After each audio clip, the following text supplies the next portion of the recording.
China மார்க்கெட்ட பொறுத்தவரைக்கும் அது வந்து பூமிங் இண்டஸ்ட்ரியா இருக்கு. இந்தியால என்ன நடக்க போகுதுன்றத தொலைநோக்கு பார்வையோட நெறைய விஷயங்கள கொண்டு வந்துர்றாங்க முன்னாடியே. எப்படி சைனா வந்து எலக்ட்ரானிக் மார்க்கெட்ல ரொம்ப டாப்ல இருக்காங்க? அங்க வந்து எப்படின்னா, சின்ன வயசுலேருந்தே அங்க உள்ள மக்களுக்கு வந்து அந்த சூழ்நிலைய உருவாக்கி தந்துடுறாங்க. இப்ப நம்ம என்ன செய்றோம், நம்ம நம்ம ஊர்ல வந்து நம்ம படிக்கிறோம். படிச்சு முடிச்சு வேலைக்கு போறோம். வேலைக்கு போய் இந்த ப்ரொஃபஷன்ல இருக்கோம், அந்த ப்ரொஃபஷன்ல இருக்கோம்னு சொல்லிட்டு ஒரு பிளானிங்ல இருக்கிறோம். ஆனா சைனால அப்படி கிடையாது.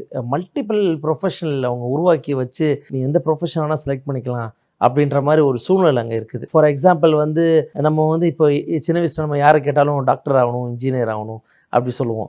ஆனா அங்க அப்படி கிடையாது. மல்டிபிள் விஷயம் அங்க நடந்துகிட்டு இருக்குதுல்ல. ஸோ அப்போ அதுக்கேத்த மாரி அவங்க மக்கள் வந்து குழந்தையிலேயே படிக்கும்போதே அவங்க தயாராகிருவாங்க. ஒரு சில பேர் அத்லெட்டிக்ஸ் இன்ட்ரெஸ்ட் இருந்துச்சுன்னா அத்லெட்டிக்ஸ்ல இருப்பாங்க.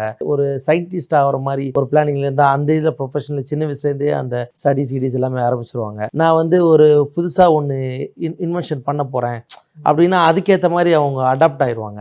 அது மாரி ஆரம்பத்துலேருந்தே பண்றனால அவங்க வந்து ஒரு பெஸ்ட்டா பண்ண முடியுது.